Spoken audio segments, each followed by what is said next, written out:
আজকে আম দিয়ে টকের ডাল হবে। আমগুলোকে দিয়ে দিচ্ছি, একবারে বসিয়ে দেবো। সোয়াবিন আলুর তরকারি হবে, ভেন্ডি ভাজা হবে, নাতনির জন্য একটু সবজি দিয়ে ঝোল হবে।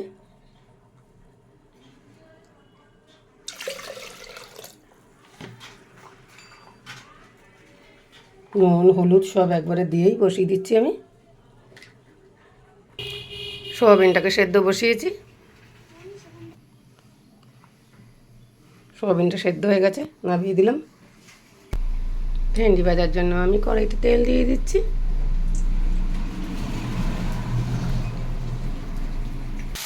ভেন্ডিগুলো আমি কড়াইতে দিয়ে দিয়েছি ভাজার জন্য।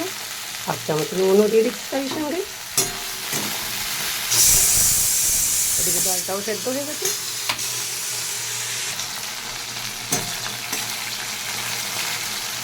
ভেন্ডিটা মোটামুটি ভাজা হয়ে গেছে। আমি দিয়ে দিচ্ছি হাফ চামচ হলুদ।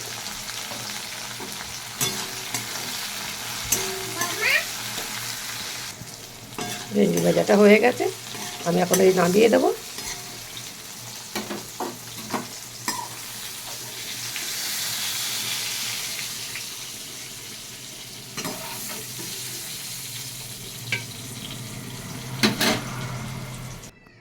ডালটা ফোড়ন দেওয়ার জন্য আমি দুটো শুকনো লঙ্কা নিয়ে নিলাম, আর একটা কালো জিরে দিয়ে দিলাম, আর দুটো হলুদ সর্ষে দিয়ে দিলাম।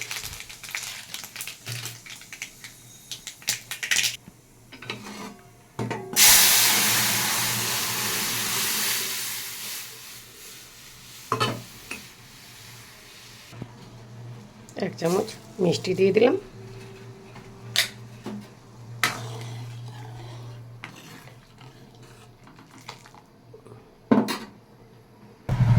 ডালটা হয়ে গেছে, নামিয়ে দিচ্ছি। এদিকে নাতনির জন্য সবজির ঝোল বসাবো। তার জন্য সব রকম সবজি, সোয়াবিন, ডাল সেদ্ধ সব দিয়ে একবারে বসিয়ে দিচ্ছি। জিরের গুঁড়ো, হলুদের গুঁড়ো, নুন। নাতনির জন্য যে খাবারটা বসেছিলাম সেটাও হয়ে গেছে। এদিকে আমি তেলে দিয়ে দিচ্ছি গোটা জিরে আর তেজপাতা। আলু কটাতে ছেড়ে দিলাম, সোয়াবিনের হাফ চামচ নুনও দিয়ে দিচ্ছি এর মধ্যে একেবারে। আলুটাকে বেশ সুন্দর করে ভেজে নেব। আমি সোয়াবিন কটাকেও দিয়ে দিলাম, বেশ ভালো করে পরিষ্কার করে নিয়েছি ছেঁকে থেকে।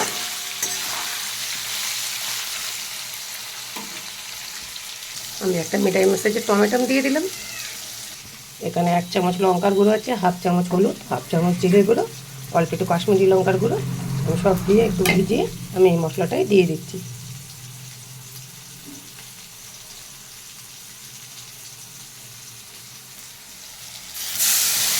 আদা বাটা, আমি এর মধ্যে হাফ চামচ মিষ্টিও দিয়ে দিচ্ছি। নিরামিষ তরকারি, একটু মিষ্টি না দিলে ভালো লাগে না। আর সোয়াবিনটা তো খাওয়া হয় না, ভালো লাগে না আমাদের এমনি।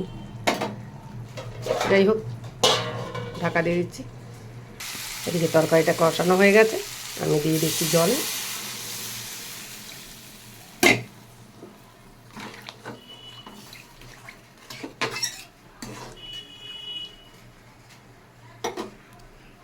ঢাকা দিয়ে দিচ্ছি। তরকারিটা হয়ে গেছে, আমি একটু শাহি গরম মশলা দিয়ে দিচ্ছি, নামিয়ে দেবো। আজকের মতো রান্না আমার এখানে শেষ। যদি আমার রান্না দেখে ভালো লাগে তাহলে একটা লাইক কমেন্ট শেয়ার করে দেবেন। আমার ইউটিউব চ্যানেলটাকে শেয়ার করে ফলোয়ার্স করে নেবেন, সাবস্ক্রাইব করে নেবেন। ধন্যবাদ।